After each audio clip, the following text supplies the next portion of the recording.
Assalamualaikum warahmatullahi wabarakatuh. Selamat siang, saya Ridwan Syafriandana dan rekan saya di samping ada. Saya Muhammad Farhan Fadilah. Kita berdua dari Universitas Nasional dan kita mendapatkan tugas.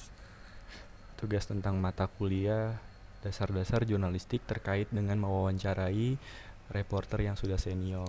Oke, keberadaan kita berdua ini alhamdulillah kita sudah sampai di gedung Antv dan kita sudah mempunyai narasumber yaitu Mas Erlang Purbaya. Beliau saat ini menjabat sebagai associate producer dan koordinator liputan, seperti itu.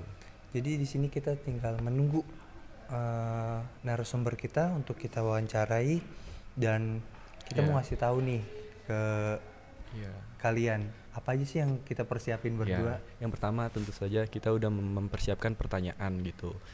Pertanyaan dalam dua macam gitu. Jadi yang pertama dengan profesi reporter, yang kedua terkait dengan associate producer gitu. Kita persiapan alat-alatnya apa aja nih? Jadi alat-alatnya kita udah bawa mic yang ini biar lebih jelas nanti saat wawancara. Terus ada ini dalamnya ada tripod dan ada kamera di sana gitu.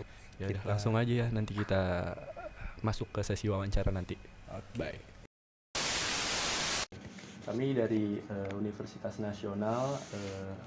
Jadi kegiatan hari ini saya bersama dengan Mas Erlang Purbaya sebagai reporter senior, sekaligus saat ini memegang tanggung jawab sebagai associate producer dan koordinator liputan di media Antv. Benar seperti itu, Mas? Ya, benar. Atau Mas bisa menambahkan perkenalan diri lebih jelas seperti apa? Sedikit aja ya. Nama saya Erlang Purbaya. Sekarang saat ini saya menjabat sebagai associate producer di Antv, sekaligus juga koordinator liputan untuk tim newsnya Antv.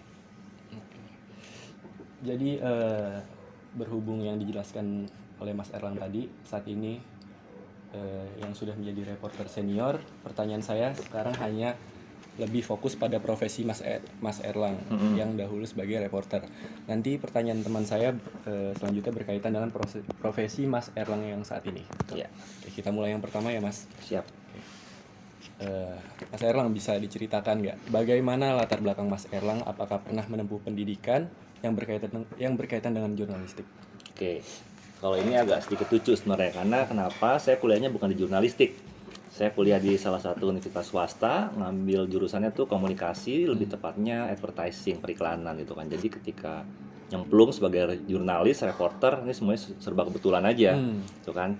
Biasa kalau lulus kuliah kan ngeplay kemana-mana gitu kan, ada yang nyangkut, interview, coba gitu kan. Dan kebetulan nyangkutnya di Antv gitu kan, keterusan lah. Tapi ketika itu 2010 ngelamarnya bukan sebagai reporter, sebagai kamera person, kayak gitu.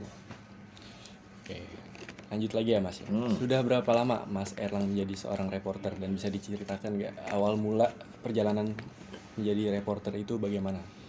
Oke, kayak tadi seperti saya udah bilang kan, kalau jadi reporter itu sebenarnya mulai dari 2015 gitu kan. Sebelum jadi reporter saya jadi kameramen tahun 2010 sampai 2015 kayak gitu. Jadi ketika itu atasan menawarkan kepada saya, mau coba gak jadi reporter gitu kan. Saya sih bilang, karena saya orangnya tuh suka sama tantangan ya, gitu kan. Ya kenapa enggak gitu kan. Ya udah akhirnya gayung bersambut lah. Coba tuh. Memang waktu itu ada masa percobaan selama 3 bulan untuk jadi reporter. Tapi karena dulu di Antv itu seorang kameramen harus bisa multitasking, artinya dia harus selain bisa mengambil gambar tentunya, dia juga harus bisa membuat skrip berita gitu kan.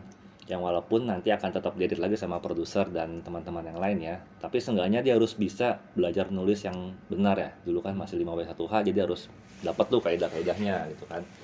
Ketika menjadi reporter ya udah tinggal diperdalam aja sih sebenarnya kayak gitu kan. Oke, lanjut pertanyaan selanjutnya ya, Mas. Apa yang membuat Mas Erlang termotivasi sebagai seorang reporter sebelum beralih profesi yang saat ini gitu, Mas? Nah itu dia, tadi saya bilang kan, saya suka nih sama tantangan kan. Jadi seorang kameramen terus beralih ke reporter tuh tentunya dua hal yang berbeda gitu kan. Walaupun ketika biasanya kalau teman-teman jalan liputan memang selalu satu tim itu terdiri dari seorang kameramen dan seorang reporter. Gitu kan, kalau tugasnya kameramen biasanya selain ngambil gambar sesuai arahan dari reporter, dia bikin time coding, shortlist apa yang harus yang didapatkan. Sementara reporter dia harus verbatim gitu kan. Kenapa pengen jadi reporter sebenarnya? Ya karena itu balik lagi suka tantangan dan mencoba hal sesuatu yang baru gitu kan. Nggak baru juga sih kalau menurut saya, karena sebenarnya yang tadi saya bilang juga tugas reporter pernah dijalani lah sedikit-sedikit waktu sebagai kameramen gitu kan. Enaknya sebagai reporter bisa ketemu sama banyak orang penting yang mungkin orang lain tuh susah ketemunya dan bisa ngeliat di TV aja gitu kan. Kayak gitu sih sebenarnya. Berarti motivasi utamanya tuh karena emang mau tantangan yang lebih Iya. aja ya Mas ya. Heeh. Oh gitu. Tapi tadi sempat disinggung katanya emang ada dorongan dari pihak dari atasan Mas gitu. Itu bisa diceritain nggak Mas? Nah, jadi memang Dorongan itu. oke, jadi di Antv ini ketika menjadi seorang kameramen juga si koordinator kameramen kita tuh nggak mewajibkan sih, selalu nge-challenge lah. Lu sebagai seorang kameramen nggak harus cuma bisa ngambil gambar doang gitu kan. Ya kalau bisa bikin naskah kenapa enggak gitu kan. Kalau bisa live, kalau bisa reportase kenapa enggak gitu kan. Ya itu juga yang jadi motivasi gitu kan. Oh kalau senior saya seorang kameramen aja berani untuk live on tape reportase, kenapa saya enggak gitu kan. Makanya ketika mendapat tantangan mencoba gak lang jadi reporter, oke siapa takut gitu kan, kita coba aja dulu karena emang sebelumnya udah pernah ngejalanin tugas sebagai reporter. Ya learning by doing lah sebenarnya semuanya kan, sambil ngeliat mengamati teman-teman reporter senior yang sebelumnya tuh gimana cara kerjanya sampai akhirnya bisa di titik seperti ini ya. Ya pengalaman juga sih sebenarnya gitu kan, gitu sih. Biasanya paling lama tuh prosesnya berapa lama tuh Mas? Jadi dari kamera person jadi live report gitu Mas? Kalau Biasanya tuh teman-teman ini ya Mas. sebenarnya ini saya nggak bisa jawab secara detail karena balik lagi ke masalah kebutuhannya seperti apa gitu kan. Karena rata-rata hampir semua teman-teman kameramen di news rata-rata bisa menulis naskah gitu kan. Rata-rata bisa menulis naskah. Cuman mungkin pimpinan melihat ada beberapa poin penting yang menjadi syarat ketika dia memang ini si A udah pantas nih kita bisa coba menjadi reporter sesungguhnya gitu kan, kayak gitu. Kalau itu untuk itu ya saya nggak bisa jawab sih sebenarnya karena itu balik lagi ke kebijakan Dari atasan dan juga kantor kan. Tapi boleh tahu nggak Pak Mas parameternya tuh apa gitu? Mereka menilai, atasan menilai kalau ini orang bisa nih jadi live report gitu dari seorang kamera person gitu. Pasti secara penulisan naskahnya lumayan ya, nggak harusnya, artinya seorang reporter kan harus cover both side itu kan, nggak harus ngelihat dari satu sisi aja. Misalkan wawancara kasus A gitu kan, ada narasumber, kita jangan terlalu percaya sama si narasumber yang ada dulu, kita harus cari cross check lagi, check and recheck apa yang sudah dia sampaikan, bener gak gitu kan. Kita harus apa ya, sebagai reporter tuh harus jeli gitu mencari data gitu kan, jangan percaya sama satu orang lah kayak gitu. Jadi biar berita yang kita sampaikan itu akan berimbang gitu kan, nggak berat sebelah ke si A ke si B gitu kan. Kita bisa mengcover semuanya kedua belah pihak agar informasi itu ke masyarakat tuh sampainya tuh benar gitu loh. Jadi kayak fair gitu ya Mas. Fair, benar. Jadi nggak ada keterpihakan ke salah satu narasumber atau siapapun gitu kan. Oke, lanjut pertanyaan keempat ya Mas. Banyak Sebagai Baru keempat nih Mas. Nanti masih ada lagi nih. sebagai seorang yang pernah menjadi reporter, Mas Erlang bisa ceritakan nggak bagaimana pengalaman buruk dan pengalaman baik yang berkesan saat menjadi reporter tuh? Tapi sebelumnya liputan pertama Mas yang di depan kamera itu di mana? Oh, kalau pertama kali boleh diceritain dulu tuh dari sebenarnya itu awalnya kan 2015 itu kan dapat tawaran jadi reporter ketika itu ya. Padahal seminggu sebelumnya saya habis dari luar kota, waktu itu masih megang program namanya Angker Banget di Antv. Jadi kameramen. Sama produser eksekutif dibilang, "Lang, minggu depan berangkat ya liputan mudik." Oke. Karena nggak ada reporter gitu kan, nggak ada reporter. Itu kan kenapa jadi kameramen yang berangkat kan? Saya masih kameramen kan, udah nggak apa-apa lu aja yang berangkat. Oh ya udah, akhirnya berangkat lah. Ya mikirnya sih ya biasa aja karena emang sebagai tugas reporter masih nyiapin kamera buat live, masih ngambil gambar gitu kan, masih ngobrol sama kameramen, terus tiba-tiba dia telepon, Lang nanti jam yang malam, topik malam, lu yang live report deh, Kang. Live report. Gua langsung kan agak-agak panik tuh sebenarnya, bukan agak panik sih, memang panik. Ini nggak salah nih, waktu itu atasan saya Pak Adi Sumono, beliau yang bilang enggak, lu bisa, gitu kan. Saya harus ngomong apa? Ya apa yang mau disampaikan gitu kan. Ya, bingung tuh, akhirnya nanya sama teman reporter juga gitu kan. Ini kalau gua mau reportase harus gimana gitu kan, karena kan beda. Dulu saya pernah menjadi host tuh program segmen lelaki gitu kan, itu kan lebih ke features ya, lebih santai pembawaannya gitu kan, nggak ngomongin data macam-macam, nggak aneh-aneh gitu kan. Kalau ketika untuk informasi kan harus, katakanlah harus akurat ya, akurat ya, jangan sampai misleading, jangan sampai salah. Betul. Gimana gitu kan, ya dapat tips lah, itu bikin pointernya aja Kang, segala macam. Akhirnya udah tuh banyak tuh di handphone catatan apa ya, harus ngomong apa ya, sampai ke angka-angka yang koma-koma tuh saya sebutin semuanya. Padahal kan kalau menurut teman-teman sih nggak harus detail seperti itu, karena kan ada nanti ketika pas tampil di TV ada grafis kan, itu yang bisa ditampilkan. Iya. Kayak Jumlah gitu. data gitu ya. Tapi Kayak gitu. itu liputannya di daerah mana? Pas Itu pertama waktu itu kali? udah live musicnya di Pejagan, Pejagan, Jawa Tengah. Jawa Tengah. Exit tol Pejagan kalau nggak salah. Oke. Tadi belum diceritain tuh Mas, pengalaman buruknya gimana tuh Mas? Oh, kalau buruk pengalaman sih- buruk dulu. Dimulai dari pengalaman buruk dulu. Buruknya apa ya? Buruk. Pernah gagal kah di Oh, waktu gagal pernah. report? Kalau gagal sih pasti. Setiap kameramen saya rasa pernah ngalamin gagal. Tadi berbicara kameramen ya. Iya. Kalau kameramen pasti pernah gagal. Ketika ada liputan, udah ngambil gambar banyak, ternyata dulu kan kita masih pakai kaset ya. Oh iya. Belum zamannya card atau belum digital kayak sekarang lah, masih Iya. pakai kaset.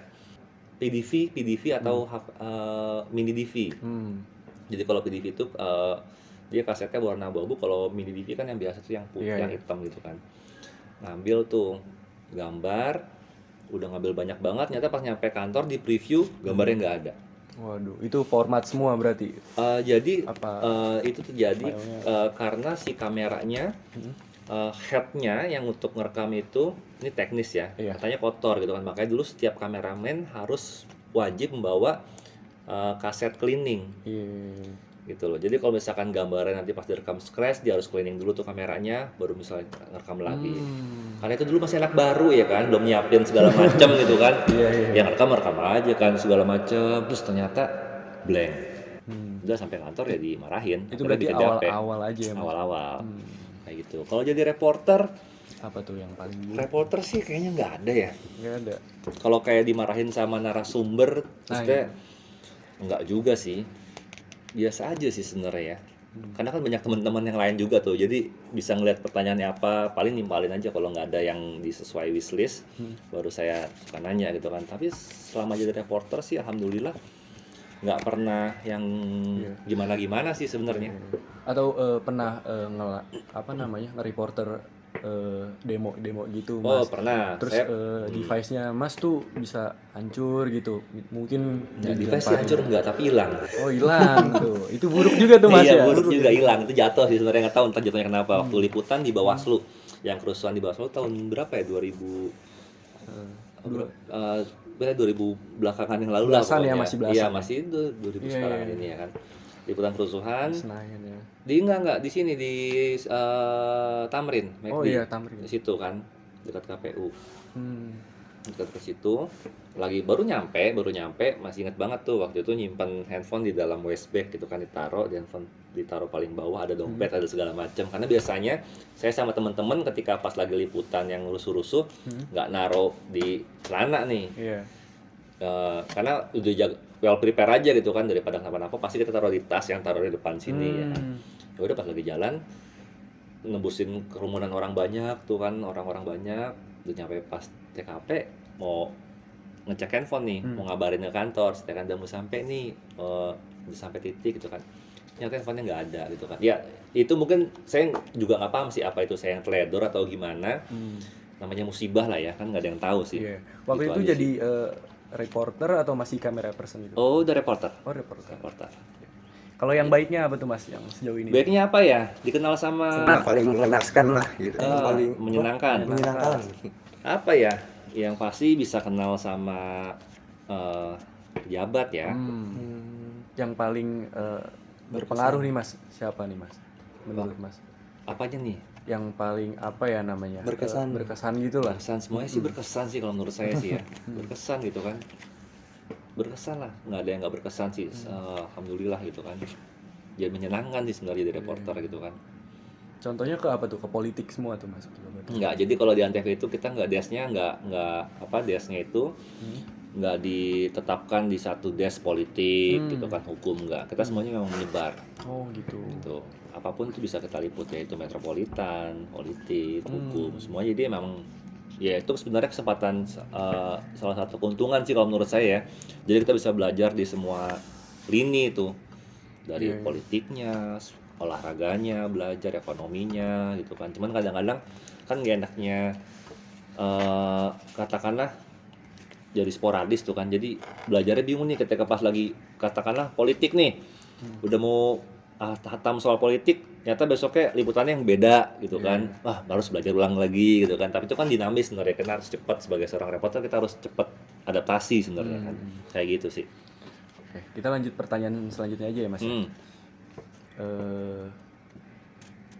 Bagaimana cara pendekatan Mas Erlang nih waktu wawancara dulu pada narasumber saat menjadi reporter tuh?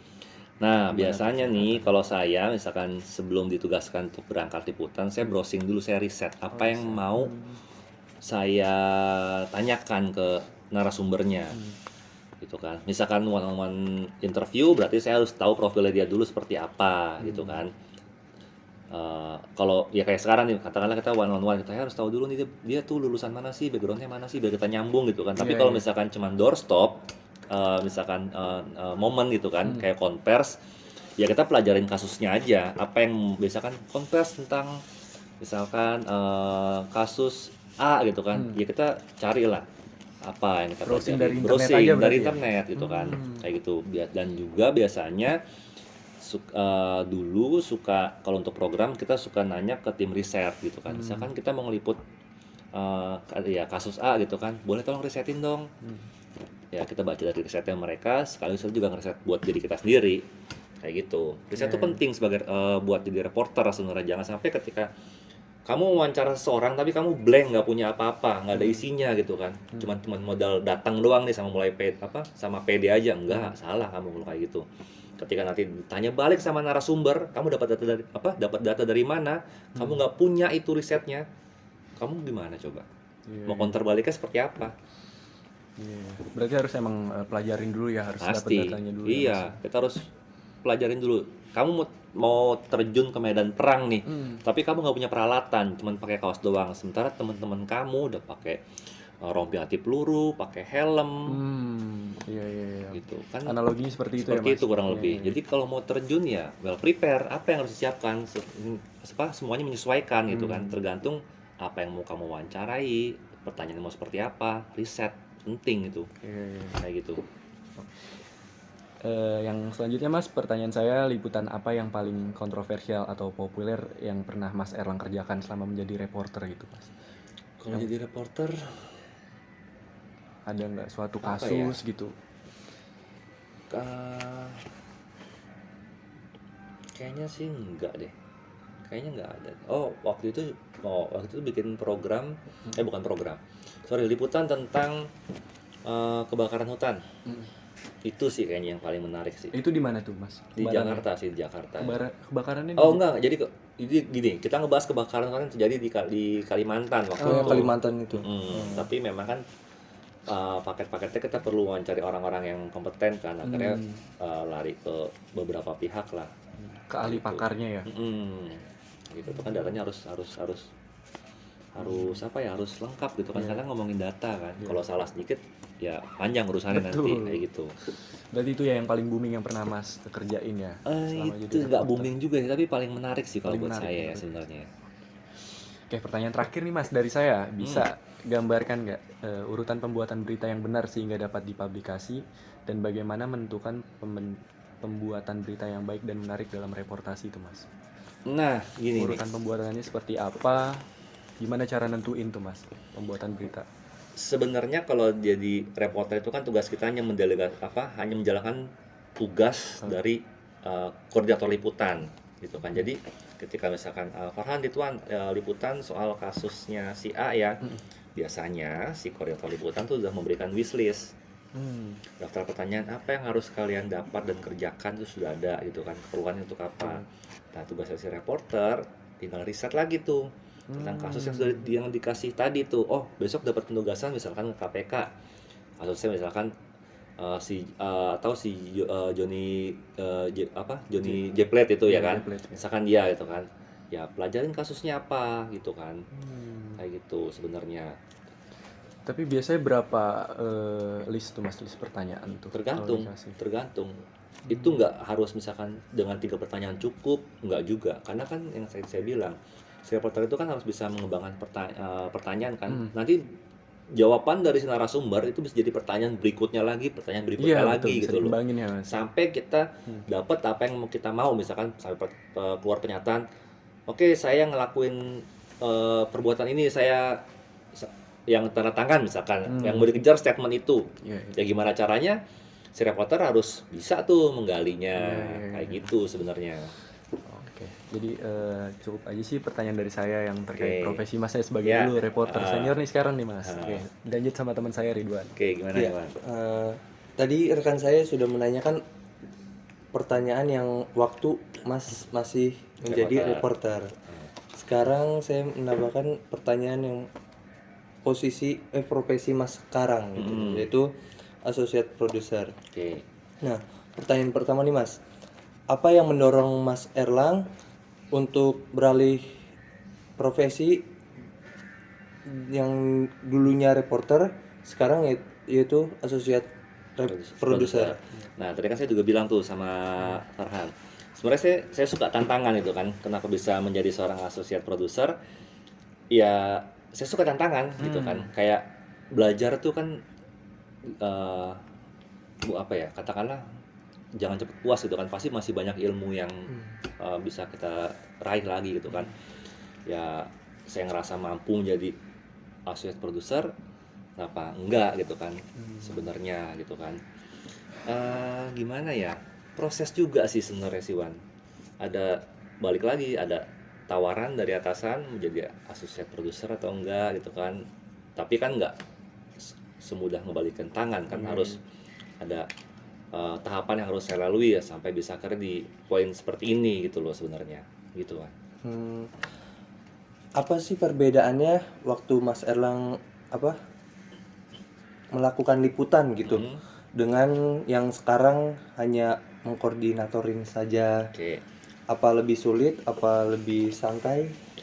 Gini, jadi secara tanggung jawabnya itu beda ya kan. Kalau reporter itu menjalankan tugasnya dari associate producer atau koordinator liputan. Kalau posisinya sekarang ini, saya harus bisa mengarahkan teman-teman di lapangan ketika misalkan saya menugaskan Ridwan nih, misalkan ke Mabes ya, nanti mau ada rilis kasus narkoba misalkan. Terus nanti Farhan ke sini ya, mau ada wawancara si A gitu kan. Ternyata pada prakteknya nanti pas di lapangan Ridwan, oh konversinya nggak hari ini Mas Erlang, ternyata besok. Nah, Farhan ternyata bilang juga narasumbernya nggak bisa mas, yang si A tapi harus diganti yang si B, gimana? Nah, saya harus bisa mengambil keputusan tuh seperti apa. Oh, kalau kayak gitu saya harus mengarahkan tim saya nih liputan apa lagi gitu loh. Jadi harus mengkoordinasi, tentu tanggung jawabnya beda. Kalau reporter kan dan kameramen hanya menjalankan aja gitu kan sesuai wishlist. Tapi kalau associate producer dia harus mengarahkan tim di lapangan, harus bertanggung jawab atas supervisi naskahnya teman-teman gitu loh. Berarti tanggung jawabnya yang sekarang itu lebih Beda, banyak. lebih besar gitu kan. Kayak Ada gitu. tanggung jawab buat quality check gitu nggak mas? Pasti ketika tayangan terhadap beritanya kayak itu. hari ini saya produksi topik terkini, saya harus mengedit naskahnya, saya harus supervisi editing sampai bisa lolos ke quality control dan siap tayang gitu kan. Jadi nggak cuman sembarangan walaupun nggak ke lapangan tapi ternyata tugasnya tanggung jawabnya lebih berat gitu kan di associate producer kayak gitu. Tuh. Kalau boleh diceritain nih Mas, usaha Mas Erlang sehingga bisa jadi reporter senior sekaligus beralih menjadi associate producer seperti sekarang gimana tuh? Sebenarnya sih ini ya kuncinya tuh kalau saya sih jangan ngeluh ya. Jangan. Jangan gampang menyerah sih, bukan yang ngeluh lah. Jangan gampang menyerah. Kalau ngeluh kadang-kadang kita ngerasa capek pasti sama kerjaan gitu kan. manusia. Tapi kalau masih dalam tahap yang wajar, kalau menurut saya sih oke sih, manusiawi sih kalau menurut saya. Yang penting ya jangan menyerah. Iya, Jangan tetap gampang- konsisten Tetap ya. konsisten gampang aja. puas lah ya. Jangan gampang puas gitu kan. Ayo dong masa eh, nggak bisa nih gitu kan. Motivasinya diri sendiri itu kan. Kayak cuma gini doang nih kerjaannya nih bisa nih sebenarnya, walaupun memang untuk mencapai tahap itu sulit itu kan, tapi kan proses kita juga pasti ketika udah tahu ritmenya, triknya seperti apa ngatasinnya, lama-lama pasti jadi lebih mudah gitu kan. Walaupun tetap ada rintangan, nggak semudah membalikan telapak tangan, tetap aja ada rintangannya gitu kan. Tinggal kitanya aja sih mau berusahanya tuh keras atau setengah hati gitu loh sebenarnya gitu kan. Nah, Mas kan sekarang udah menjadi associate producer nih. Mm-mm.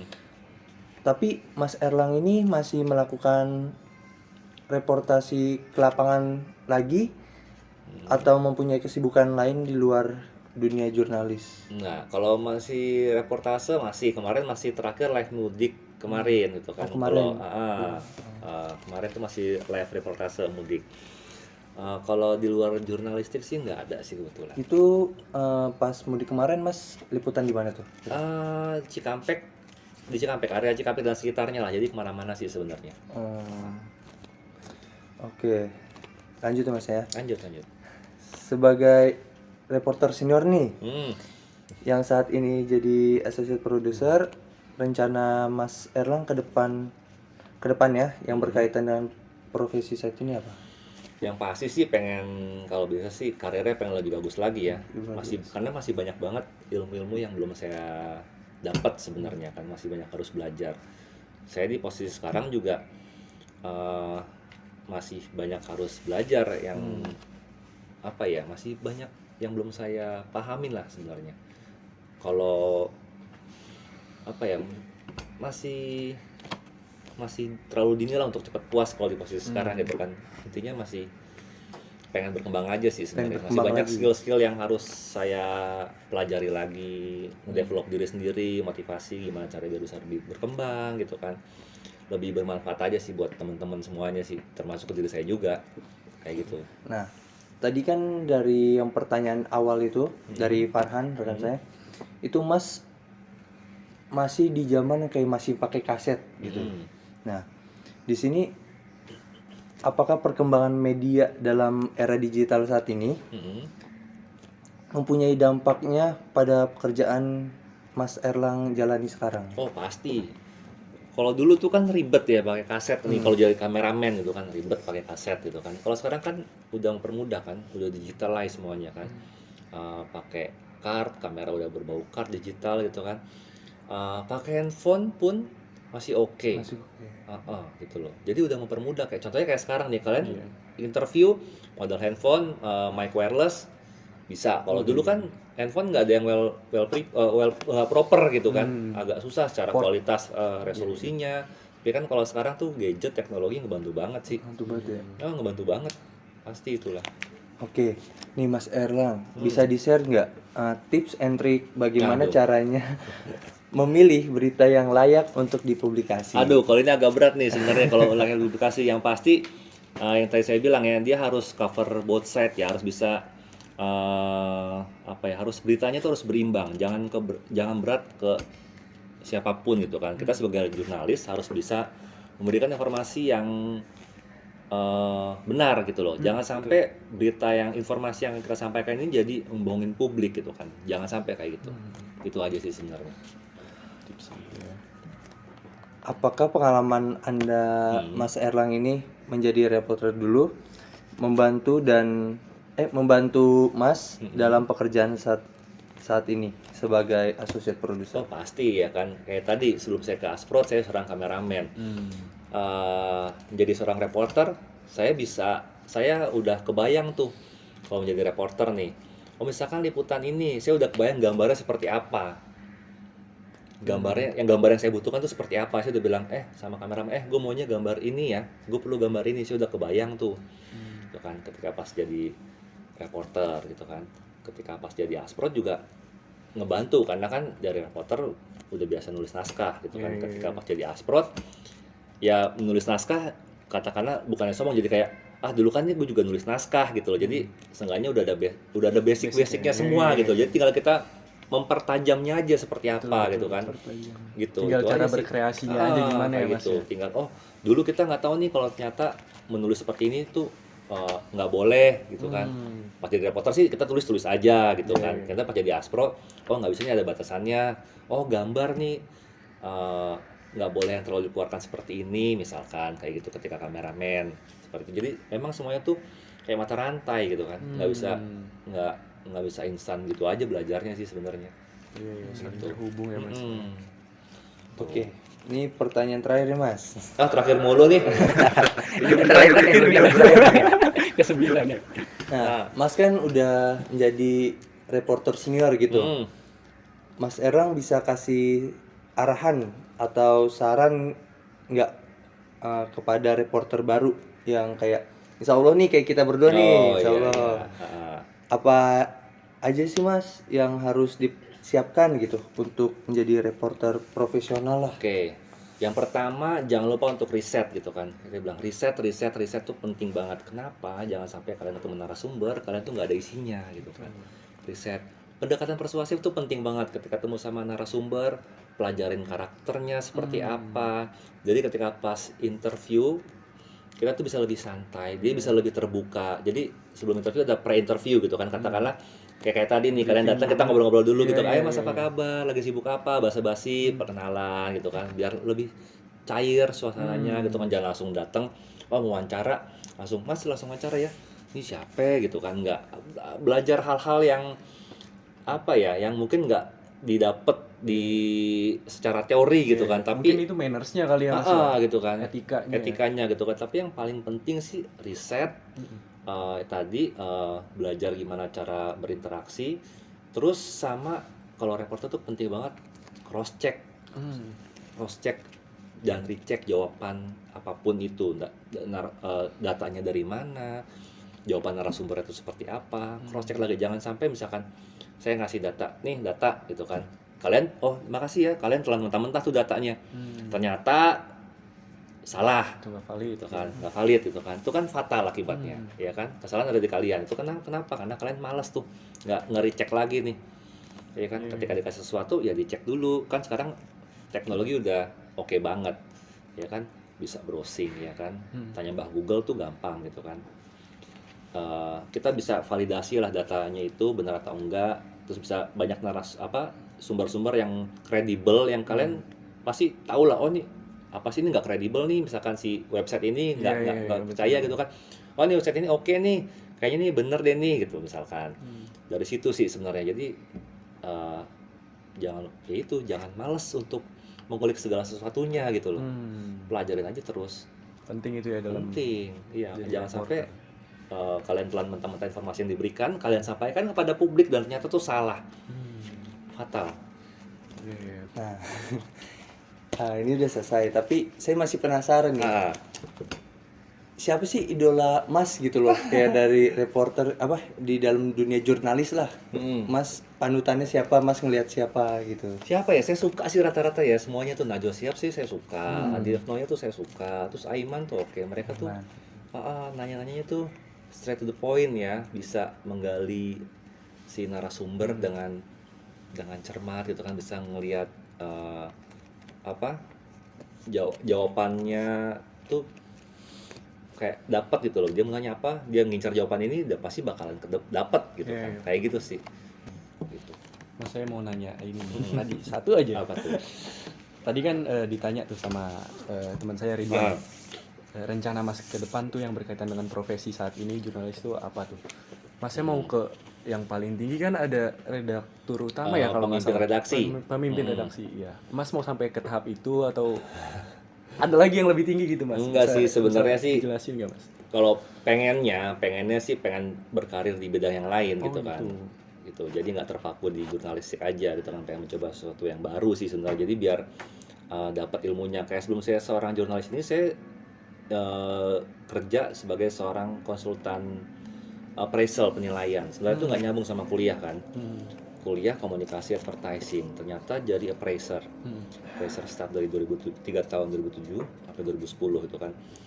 Ya pengennya sih ya berkarir di bidang yang lain gitu kan. Jadi biar dapat ilmunya tuh jadi banyak gitu kan. Apa nih Mas, influencer kayak YouTube? Apa ya? Enggak lah kayak itu sih, enggak. enggak lah kayaknya, enggak sih, enggak kepikiran sih. Ya apapun itu lah, tapi enggak kepikiran untuk jadi seorang YouTuber atau content creator sih enggak. Tapi intinya pengen di bidang yang lain sih selain di media ataupun jurnalistik ya, kayak gitu. Oke. Ya udah Mas, kayaknya cukup pertanyaan Cukup dari ya? kami nih. Iya. Makasih banyak nih Mas. waktunya, Sama-sama Mas, ya. Mas Radit, Mas. Oke. Sukses ya buat Ya, tugasnya. Jadi sekian video tugas dari kami. Lebih kurangnya mohon maaf. Wabillahi taufik wal hidayah. Wassalamualaikum warahmatullahi wabarakatuh. Waalaikumsalam.